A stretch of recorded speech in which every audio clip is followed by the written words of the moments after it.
Hello, thank you for listening to A Glimpse of the Kingdom. I am Dr. David Pendergrass. I did a sermon not long ago on what it means to love my neighbor. And someone online listened to it and asked me some really good questions as a follow-up to the sermon. I thought I would reflect just a little bit on that. He said, 2 questions. What advice do you give for a brother in prison asking for money that you know is going to drugs or something else that's not good for him? And the second question is, people begging for money on the corner. My church recommends not giving them money, but a card that sends them to a shelter for true help.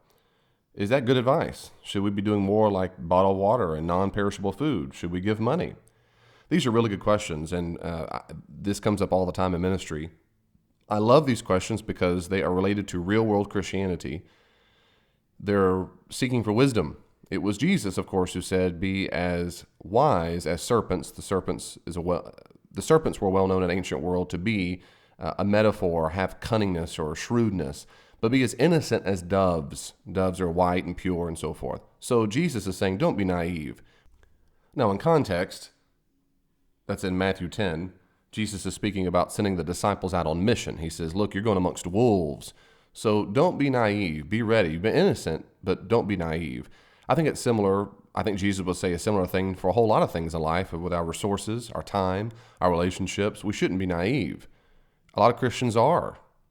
A lot of Christians just are naive. And they're innocent, but they're innocent and childish, not childlike. And those are very different things, of course. So, to answer his questions, the first thing, what advice would you give to a brother in prison when you know the money's going to go to drugs? The answer is, don't give it. Don't give it. Remember, love your neighbor means to care for your neighbor's good, or to wish them good, or to be compassionate toward them.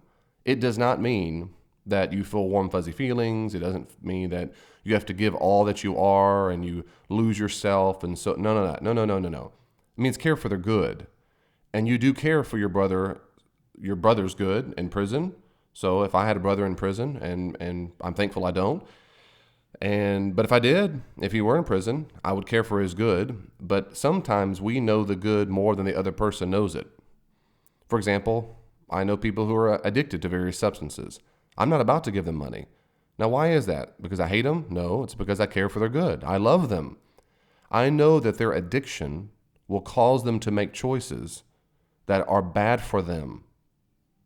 Now, this is no different from when we treat children. As a parent, typically, I know better than my children do concerning what is good for them. That's why we have bedtime. That's why we eat more protein than sugar. That's why I have them exercise. Do 50 push-ups a day and 50 pull-ups before bedtime every night. And they read their Bible for 4 hours and they fast. And then they go to bed and they sleep for 12 hours. I'm just kidding. So there are things I do for them as a parent. Of course, I love them. I care for their good. It's the same thing with addiction. When you know for a fact a person is going to use your money to harm themselves, don't do it. You might as well just give them a gun or a knife if you know they're going to stab themselves. I mean, that would be a very unloving thing to do. So you are not being loving by giving someone who's addicted to something money or resources to continue the addiction. That's not good. You're enabling an addiction, so it means you do not love them. A lot of people, in fact, think they're loving their family or their friend by, I'll help you this time, but next time I can't do it, and over and over and over. All you're doing is enabling them. You are hurting them. You're not loving your neighbor. You're not loving your friend. You're hurting them. You are hurting them. Let that sink in. If you're listening to this and you find yourself being an enabler because you want so badly to care for all people, or maybe you're a rescuer and that's your shtick in life is that you're always the caregiver all the time, it means that you're not loving everybody. That means some people you're acting like an enemy toward because you are feeding a terrible habit, and that's particularly true when it comes to addictions. So do not give your brother money if you know for a fact where it's going. In fact, if it's likely going to that place, don't give it. If you're likely, why would you do? If a person's suicidal and they've told you they're going to kill themselves by a gun, if they can just get their hands on a gun, and then they say, never mind, I'm better, I've been to therapy, I'm probably better. Okay, never mind, here's a gun, go and take it just in case you're right. No, I would never give a gun to a person who said they've already plotted it out. No, I'm not giving them a gun. Why even risk it? Why give extra resources to a person if it's probable they're going to go get drugs with it? So no, I would not do that. You're not being loving. And it links to and reminds me of the second question, which is, of course, do we give money to the people on the street? To that I say two things. One is, if you genuinely feel led, sometimes I think the Spirit can lead you and say, do this person coming up, give them $5, $10, 20, whatever. If you feel led to do it, go for it. Go for it. Just know that for most people who are on the streets, you are enabling, that is their job. So you are supporting their job, which is pandering for money. I know this because I used to be fairly close to a guy who was homeless. And I've talked to other people who are homeless. I've asked him all kinds of insight. He was on the street. He pandered all the time. And I asked him, what's it like? I asked him, got all kinds of really good insight. And he said, absolutely it's the case that most of them, alcoholics, most of them got to that place because they are, or because of drugs, or mainly because they just make so much more money there than a job, a real job. I remember one time he told me, he asked about guys, why don't you get a job if you make this? And they said, no, I make way too much money here on the streets. I make $10, $12, $15 an hour. That's way better than minimum wage. And I don't have to shower. I don't do anything. I just show up and hold a sign. So in general, it's true that those people are getting they got a good gig going on. But if you feel led, do it. The second thing I'd say is the reason why I do not do it, hardly ever, is because the New Testament, primarily, if there is one principle the New Testament supports, it is giving to people who are victims, giving to people who are genuine victims. Not someone who's playing the victim, but someone who is a genuine victim. I like to call these compassion ministries. So when a hurricane comes by, or just the other day there were 156 tornadoes on the news or something, a tornado rips up a house, Christians are we are morally obligated to go help.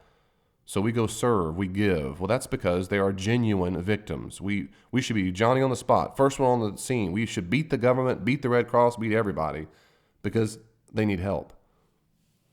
These kind of examples, tornadoes, hurricanes, and so forth, don't show up in the Bible. What shows up in the Bible, well, and in general does not. There are a couple specific examples of people who are playing the victim. And when they are playing the victim, Paul, in fact, gives explicit instruction not to help them out. So, for example, and he writes to the church at Thessaloniki in 2 Thessalonians chapter 3, verse 10 and following, 3:10, he says, "For even when we were with you," he's talking about Paul and his fellow brothers ministering, "for when we were with you, we used to give you this command, if anyone is not willing to work, neither should he eat. For we hear that some among you are living an undisciplined life, not doing their own work, but meddling in the work of others. Now such people we command and urge in the Lord Jesus Christ to work quietly and so provide their own food to eat." And here it seems to be the principle, if we took from this, and I think principles are what we should take from most particular commandments, like these contextual ones, because I'm not at the church at Thessaloniki, right? Most people are not. This is a 2,000-year-old document. But the principle, of course, still holds. I think Paul, if he showed up today, he would say, look, if you're just meddling around and being lazy, then you don't eat. You don't get to live off of the hard work of other people. You can't pretend to be a victim and just meddle around in nonsense and have the fruits, literal and metaphorically, the fruits of other people's work. You can't do that. So don't let them eat. Don't let them sit at the table with you, because let it be a demonstration that you're supposed to get to work. And Ben Witherington III, who's a great New Testament scholar, he wrote a book. He wrote several books about the kingdom of God and what that means in real life. And he wrote a book on the kingdom idea of work. You ought to read it. It's a short book. And of course, he brings great attention to the fact that Christians understand in the Christian worldview, which is true, that work is a good thing. That in general, we're supposed to keep our bodies healthy because we have work to do. We serve and we work. It's all the way back to Genesis. We're to work, and that's a good thing. So our goal in life is not just for retirement. It's to keep doing as much as we can for the kingdom until we just can't move again. We can't move anymore. That's how it is with life and work too. So when a person chooses not to do that, they have the capacity to find some other jobs, but they choose not to do it, you shouldn't give them money. You're enabling them. You're not loving your neighbor. When a person is a victim, we should help them. So, one more time, my view is that if you feel like the Spirit's leading you, or you know of a special circumstance, the person on the side of the street, you know they're victimized to the tornado or they're homeless because they lost their job, they were laid off, and you know them personally or something, man, go for it. Great. But in general, I don't do that. There are incredible agencies and churches and soup kitchens and all that who help people get back on their feet, those who want to do it. Now, I can speak by experience. I was on food stamps for years. When my parents divorced and my dad left, my mom and I were broke, and we had asked for money, and there were poorer people than us, that's for sure. But I stood in food stamp lines. I went to those social organizations and the government to ask for money and ask for handouts, and my mom did too. But guess what? We were on our way out of it. We got jobs. I was going to high school. She got junior college and worked 2-3 jobs, and we worked our tail ends off, got to undergraduate, master's, and PhD, and I'm still paying off the debt for that. But I got to work. I could have sat back and been a victim and played, oh my goodness, and been on the streets forever. I chose not to do that. Now, some of you might be getting mad. It's not always that simple and easy. A lot of people who are homeless, studies show this after study demonstrates that a large percentage of persons who are homeless have mental illnesses. And in that sense, they are genuine victims. They're not able to comprehend what to do with the money, how to keep a job, and so forth. Even then, we should join, churches should join with any organization we can to help the homeless ministry for that reason. In that sense, those who have mental disorders are like children. Children are always victims. We should always help children. Buying diapers, buying formula, buying food, buying toys and clothes for children. And as much as we can, we need to give them directly to the children, or find organizations that do give them directly to the children. Not boxed up, because a lot of people will take those boxes and they'll go sell it on the streets and then turn around and get drugs off of it. I know this because I've been in church ministry a long time. In fact, I'm at a church now that has a great closet to give out for people, and they've had to unbox all the stuff because they were going right around and selling it, taking it back to Walmart or whatever to get the cash. So sometimes you just got to do the best you can to help genuine victims. So I wouldn't give money to your brother. I wouldn't give money to the homeless person. I would find ways to give money to people who are in genuine need, and then give generously as much as you can. One last word on that. If you find yourself never giving, and it's not because you're poor or you don't have much money to give, but you know you have extra money to give and you don't give it, I would encourage you my audience here, I'd encourage you to search your heart and mind and figure out, is there I hate this overused word, but a spiritual thing going on? How's your discipleship? Is there a reason why you're being stingy with your money? Is there a reason? Are you clinging too hard to it?